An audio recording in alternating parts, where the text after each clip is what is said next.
You're ready, you can start, Mataji. Ready. Okay. Thank you, Prabhuji.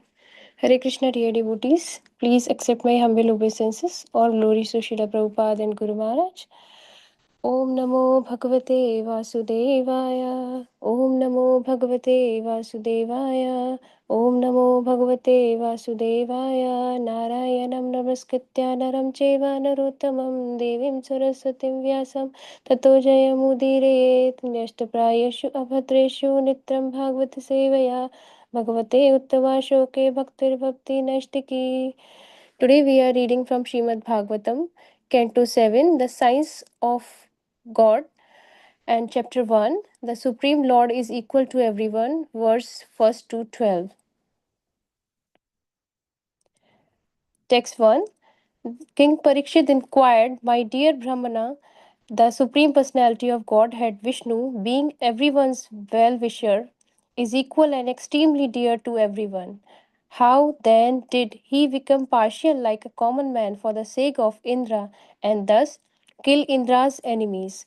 How can a person equal to everyone be partial to some and inimical toward others? Text 2. Lord Vishnu himself, the personality of Godhead, is reservoir of all pleasure. Therefore, what benefit would he derive from siding with the demigods?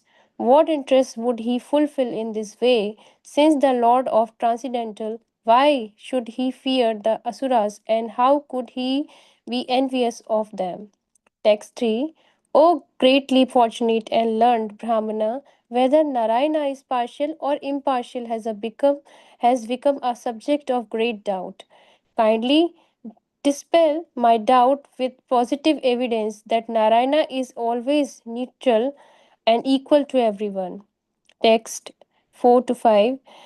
The great sage Sukdev Goswami said, My dear king, you have put before me an excellent question. Discourses concerning the activities of the Lord, in which the glories of his devotees are also found, are extremely pleasing to devotees. Such wonderful topics are always counteract the miseries of the materialistic way of life. Therefore, great sages like Narada always speak upon Srimad Bhagavatam because it gives one the facility to hear and chant about the wonderful activities of the Lord. Let me offer my respectful obeisances unto Srila Vyasadeva and then begin describing topic concerning the activities of Lord Hari. Text 6. The Supreme Personality of Godhead, Vishnu, is always transcendental to material qualities and therefore he is called Nirguna or without qualities because he is unborn. He does not have a material body to be subjected to attachment and hatred. Although the Lord is always above material existence, through his spiritual potency, he appeared and acted like an ordinary human being, accepting duties and obligation apparently like a conditioned soul. Text 7. My dear King Parikshit, the material qualities Satvaguna, Rajoguna, and Tamoguna all belong to the material world and do not even touch the Supreme Personality of Godhead. These three gunas cannot act by increasing or decreasing simultaneously. Text 8. When the quality of goddess is prominent, the sages and demigod flourish with the help of that quality, with which they are infused and surcharged by a supreme lord. Similarly, when the mode of passion is prominent, the demons flourish, and when ignorance is prominent, the yaksas and rakshasas flourish. The supreme personality of Godhead is present in everyone's heart, fostering the reaction of Satvaguna, Rajoguna, and Tamoguna. Text 9.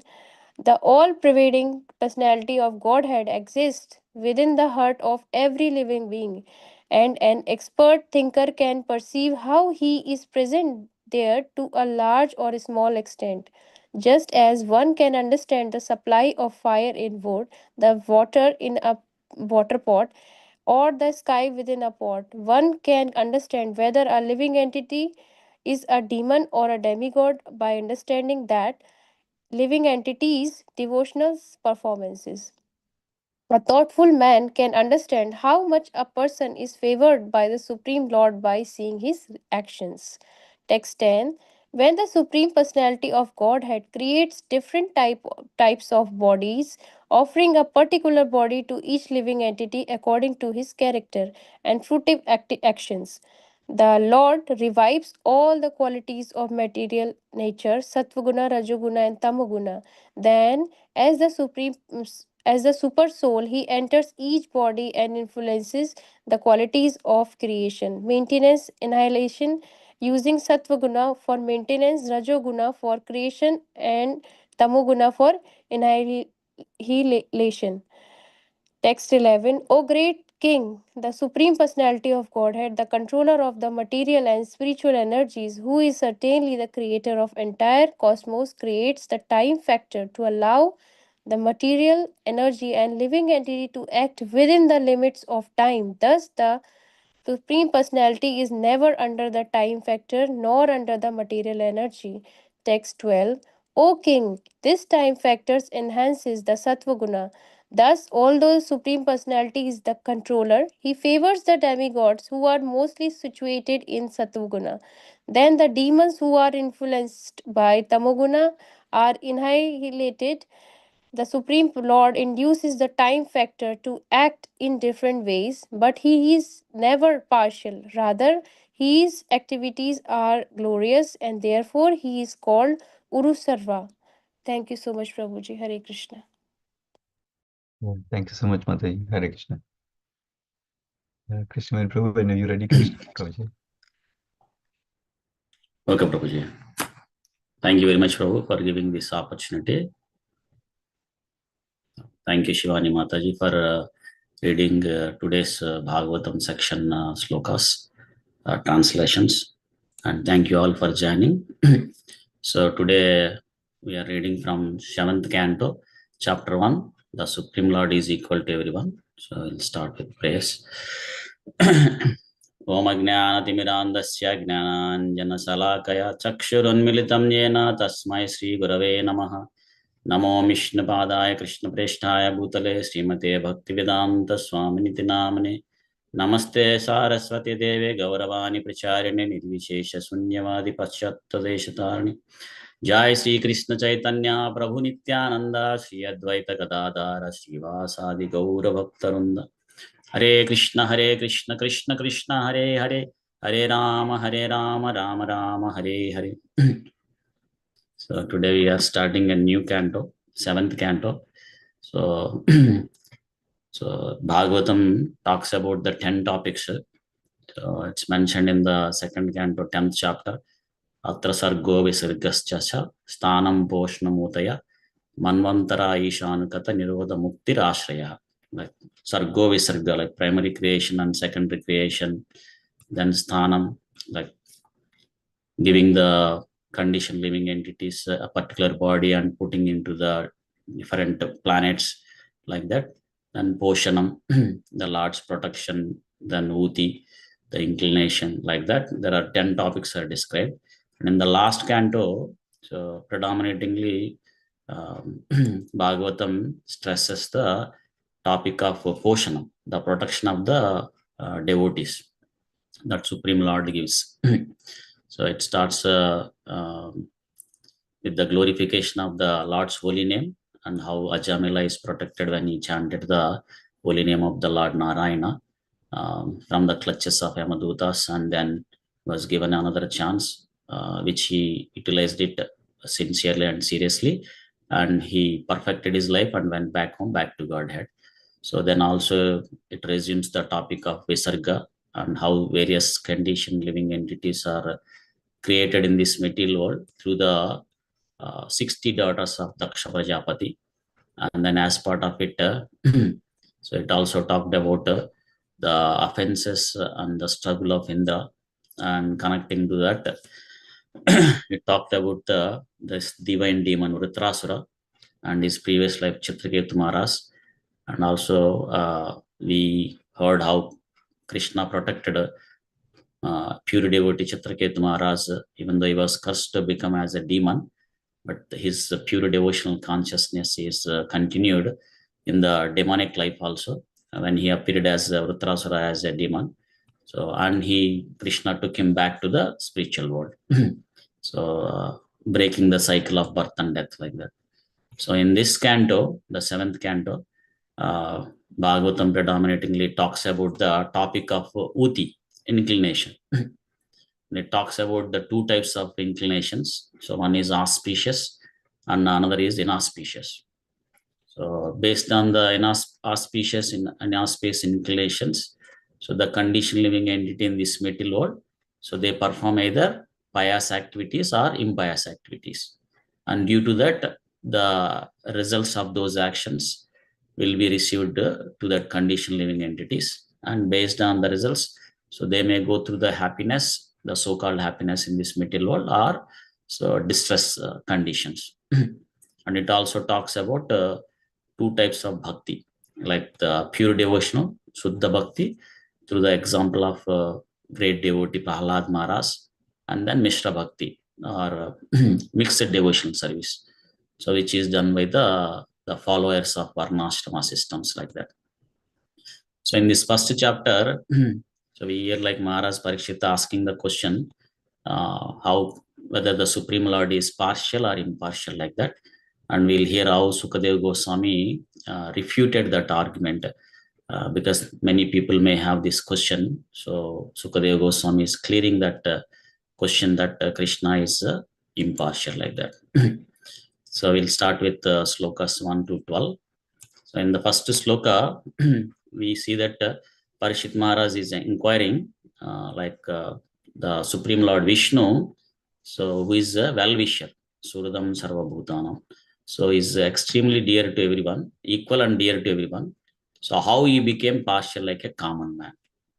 For the sake of Indra, he killed the Indra's enemies.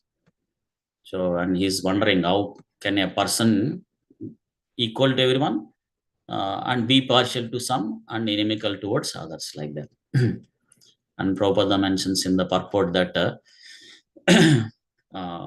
quotes the Bhagavad Gita sloka, saying that Samoham Sarva Bhuteshu. Krishna says that he is equal to everyone. Samoham Sarva Bhuteshu.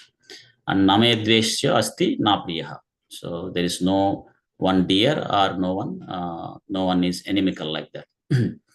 But we heard in the previous chapter, like Lord Vishnu, he killed the Aditi's sons, Hiranyaksha and Hiranyakashipu, for the purpose of Indra, for the sake of Indra, Indrasyarthe like that. So that's why Maharaj Parikshit, though he knew very well that Krishna is above the material qualities, so transcendental, and is equal to everyone, Samaha.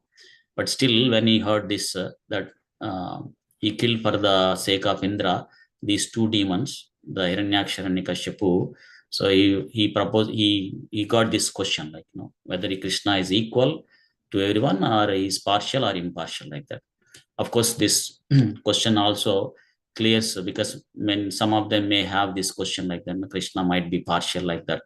So this question Parishit Maharaj is putting, so is helpful for those people to understand that Krishna is impartial, because the answers that Sukadeva Goswami gives will help that, or to clear, it will clear the doubt of that for the people who had this question like that. And Parishit Maharaj is asking further like that, Krishna, Lord Vishnu, so is the reservoir of all pleasure. So that's why Krishna's name, another name is called Rama. Rama means is the reservoir of all pleasure. So all the devotees who chants this holy name of the Supreme Lord, or the yogis, they derive great pleasure from the Supreme Lord by connecting to him. So that's why Parishit Maharaj is asking what benefit he would derive from siding with the demigods, or what interest he fulfill in this way. Like, because Krishna is transcendental, so why should he fear the asuras, and how could he envious of them like that? And Prabhupada also mentions in the purport that so Krishna is transcendental, so he's absolute. So whether he is in the material world or the spiritual world, doesn't matter. So he's absolute. So then how come some people might be thinking that Krishna is partial like that? Because in this material world, the conditioned living entities are influenced by the three modes, the Krishna's external energy, Maya. So because their vision is influenced by the Maya, so they may be thinking that Krishna is partial. So otherwise, we see that Krishna, when he killed the so-called enemies like the demons, so they are attaining liberation. They got liberation. So we have so many examples, right? So Putana was liberated to the spiritual world and given motherly position like that. So if Krishna considers them as enemies, then how can they get the liberations? So that's what Prabhupada mentions in the purport.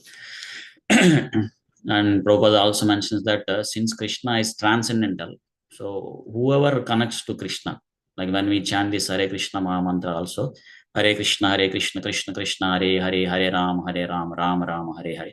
So when we are associating with Krishna, either through his name or form or qualities, so we are connected to the spirituality, spiritual process. Then gradually we also acquire the qualities of the Supreme Lord, the spiritual qualities.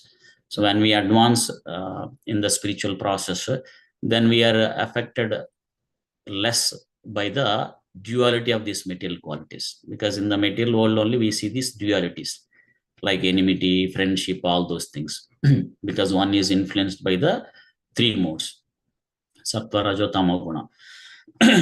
So that's why Krishna mentions in Bhagavad Gita, Nistraigunya Bhavachuna. So one has to rise above the three modes. Then they will situate it in the pure transcendental state. So in that pure spiritual state, so they can see that Krishna is impartial. And Krishna also mentions that so they will be very dear to him, like, because we are all part and parcel of Krishna. So we will see that we are very dear to Krishna when we are situated in the pure spiritual state. So that's why there is no question of partiality in the Supreme Lord activities. So in the text 3, Parishit Maharaj is requesting Sukadeva Goswami so to clear this doubt, whether Lord Narayana is partial or impartial. So this doubt, samsayaha, and dispel arhati, my doubt, with positive evidence that Narayana is always neutral and equal to everyone. And Prabhupada also mentions that, so because so Lord Narayana is absolute, so whether he gives punishment or he gives benedictions to anyone, so both are for the good of those conditioned living entities. And he gives example like a kind father. So when the father, whether he chastises or he gives gifts, it's for the sake of the child goodness. So like father will not be inimical. He's a kind father, so he will not be inimical towards this child. So whatever Krishna does, whether he's chastising a person or he's giving benedictions, it's for the good of that conditioned living entities. So that's why here, so Parikshit Maharaj is asking to provide that evidence and then clear his doubt.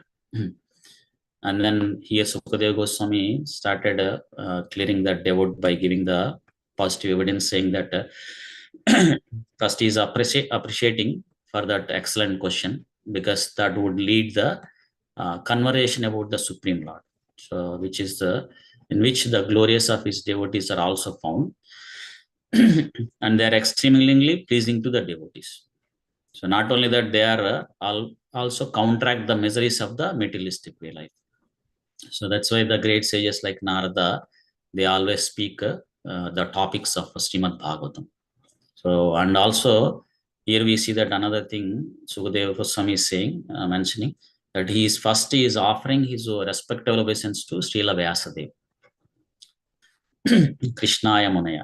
So before this is one lesson also for our instruction to the practicing devotee. Like before we share any of our spiritual understanding to anyone else, so we should first humbly offer our respects and prayers to the Guru and Parampara, to the Supreme Lord, to all the devotees, because with their help only we those kind of understandings we are getting. So before we start, it is always recommended to pray to Guru and offer our obeisances to the Guru and the Parampara, like that.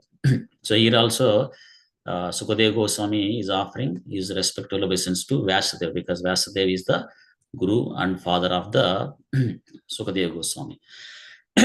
And also, when we share our realizations or when we speak from this transcendental literature, if somebody appreciates our sharing of this great transcendental literature, we should immediately forward that credit or that glorification to Guru or to the other devotees or to the Supreme Lord, to the Parampara, because that's where it is coming, and it's actually should go to them only. So in that way, we also become humble or stay humble like that. So, and any conversations related to Krishna Katha is very pleasing to the devotees. That's why they derive great pleasure. So, by narrating Krishna Katha or listening Krishna Katha like that, Tushyanti cha, Ramanti cha, like that. And it also purifies the devotees, not only who ask the question or who narrates the Krishna Katha, but even in the general people who hears it also. Like this Bhagavatam was narrated 5,000 years back, and since it is recorded, so we are all getting benefited these conversations by reading them or by listening them like that. So it's a beautiful process. By reading or listening, we not only derive great bliss or satisfaction, but also it removes our sinful reactions from our account. So in that way, we'll counteract the miseries. So because our sinful reactions are gone, so we'll escape from the miseries that are going to come in the future if they are there like that. So in the text 6, Sukadeva Goswami is mentioning that so the Supreme Lord is transcendental to material qualities. So that's why he's called as Nirguna, without qualities, and is unborn, and it doesn't have a material body to be subjected to the attachment or hatred process. So although Lord is always above material existence, through his spiritual potency, he appears and he acts like an ordinary human being. And Prabhupada mentions that, of course, in the Sukadeva Goswami also mentions in the purport that he's unborn, Aja. And in Bhagavad Gita also Krishna mentions that so he's Ajo api sanna vyatma, like he's unborn. But he comes into this material world time to time with his spiritual body, with his own body. Sambhavami atma maya, like he'll come with his transcendental body. Unlike we are forced to get a material body. So, but Krishna comes with his own spiritual body. So that's why he's also mentioned as Nirakara. So not that he doesn't have form, but he doesn't have the material form. And also is mentioned here is Nirguna. So that means he doesn't have any material qualities. Doesn't mean that he has no qualities, but he doesn't have any material qualities. He has all spiritual qualities. So since he comes with his own spiritual transcendental body and he has all material spiritual qualities, so that's why whether his appearance or his activities in this material world, when he comes here, so when he performs all these activities, they are not ordinary material activities. So they are spiritual. So that's why it's called in Bhagavad Gita is mentioned as a divyam. So janma karma cha me divyam.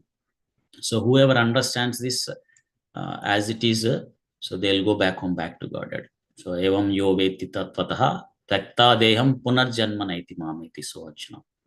So whoever understands this through the process of bhakti yoga, that is possible, so that devotees can be able to understand better than anyone else.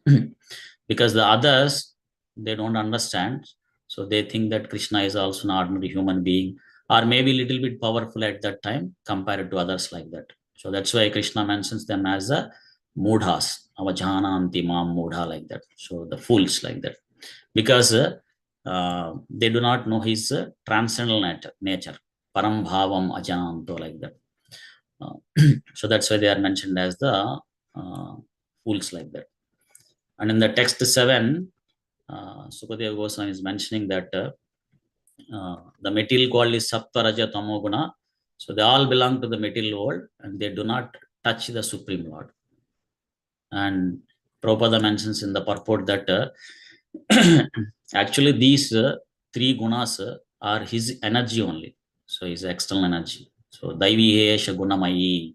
So Krishna says in Bhagavad Gita, this divine energy of mind consisting of three modes of material nature, like that. And it works under his direction. Mayadhyakshana, like that. It works under his direction. This Prakriti, Mayadhyakshana Prakriti. So it works under his direction. So one who works under his direction, how can they be able to influence him? So that's why Krishna is never influenced by these three material qualities. And Sukadeva Goswami mentions that so when the quality of goodness is prominent, so who will be flourished? The sages and demigods. And when the quality of mode of passion is flourished, prominent, then the demons will be flourished. And the ignorance is prominent, then Akshas and Rakshas will flourish. So the Lord, who is present in everyone's hearts, so the fostering the reactions of Sapta Raja Tamo Gunas.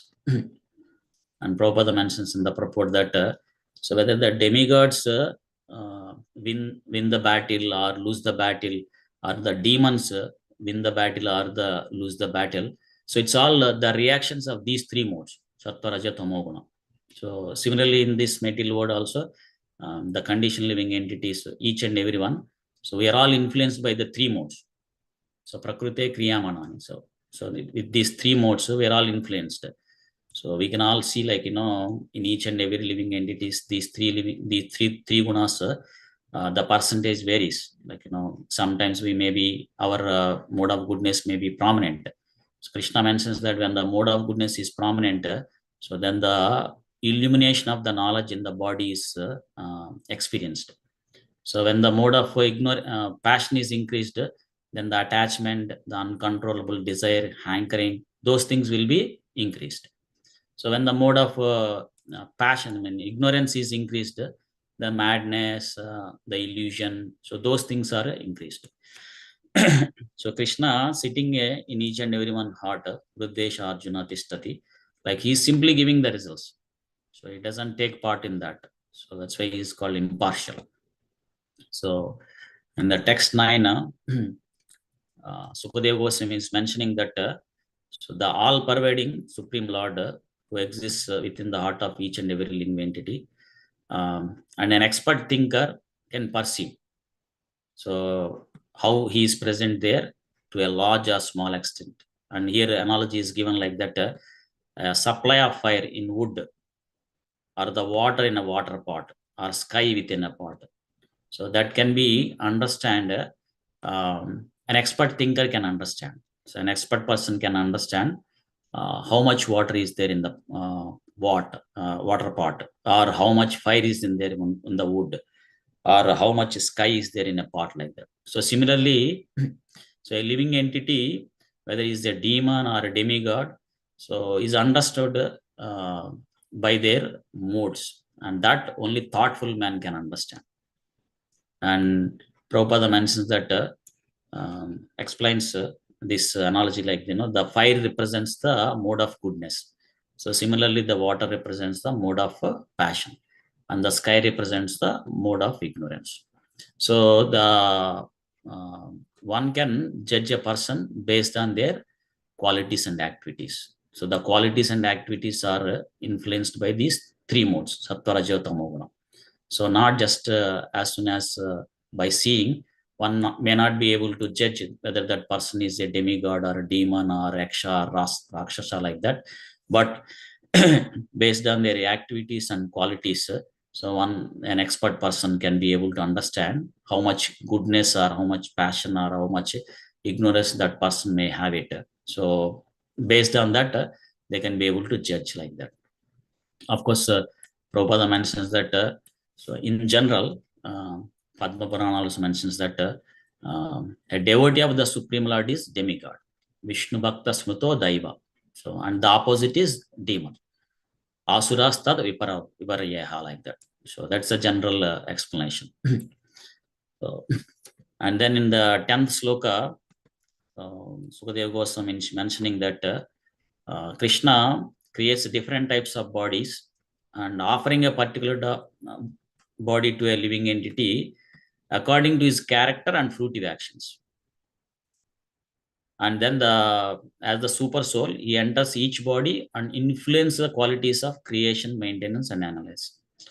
How he influences using these three modes, sattva, raja, tamo guna, like that. So sattva guna is for maintenance, and raja guna is for creation, and tamo guna for annihilations. And Prabhupada mentions that so these three modes works under his direction, as we mentioned like earlier, like Maya Dakshana, Prakriti, Suyate, Sacharacharam. So with these three modes, all the living entities, not only all the living entities, even this cosmic manifestation, they are created and annihilated again and again, like that. Jagat Vipari Parivartyate, like that. So the Supreme Lord gives a particular body. So we have 8.4 million of species. So based on their previous karma, karmana daiva netrena. So one may get the pig body or dog body or human body or a demigod body. It's based on their previous actions. So based on that, one may be getting a particular body. And then in the text 11, Sukadeva Goswami is mentioning that the controller of the material and spiritual energy, who is Krishna, certainly the creator of the entire cosmos. So he creates the time factor to allow the material energy and the living entity to act within the limits of time. But he is never under the time factor, nor under the material energy. So he is the Ishvara Parama Krishna. So he is the controller of everything. So not only the material energy, Maya Dakshana, Prakriti, Suyata, Sarachara, but he is also controller of the time. So that's why Krishna mentions in the Bhagavad Gita that Matta Parataram Nanyat Kinchit Asti Dhananjaya. So there is nothing superior to him, like that. So that's why one should never think that Krishna is under the control of the material nature or under the control of the time, like that. So the last sloka for today, text 12, saying that the time factor enhances the sattva guna, although the Lord is the controller. So he favors the demigods mostly situated in sattva guna. The demons who are influenced by the tamo guna, they will be annihilated.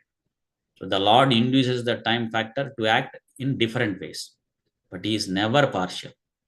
Rather, his activities are glorious, and therefore he is called Urushrava, like that. And Prabhupada gives analogy saying that, an electrician, so he connects both heater and cooler to the same electrical energy. So whether we use that electrical energy for the purpose of the heating or cooling, it depends on us. So if we use it for the purpose of the heating, the heat will come. So if we use it for the cooling purpose, then cool will come. But electrician has nothing to do with whether the heating is coming or cooling is coming. So it is based on our usage. So similarly, Krishna, using these three modes and the time factor, so he has established this or provided this infrastructure. So one can use it based on one's desires. But he is impartial. In fact, he is well-wisher to everyone. Shurdam Sarva Bhutana. So that's why we see that when the demons, the so-called enemies of Lord Krishna, so the demons, when they are killed, so they got liberated. So many demons we see in the 10th canto, like, who were trying to kill Krishna. So they all got liberated. And also many people who are died in the battle of Mahabharata by seeing Krishna and appreciating his beauty. So they all got liberated. So that's why Krishna is never partial. So he's impartial to everyone. Rather, he is very kind father. So, and in the next coming slokas, we'll hear how Sukadeva Goswami also continues this, the positive evidence saying that Krishna is impartial, like that. So I'll pause it here. Thank you all for joining today's session. Grandhara Srimad Bhagavatam ki jai. Srila Prabhupada ki jai. Ananta Koti Vaishnava Vrinda ki jai. Panchakalpatarubhyascha kripa sindhubhya eva cha patitanam pavanebhya Vaishnavebhyo namo namo. Hare Krishna. Thank you. Thank you so much, Prabhu.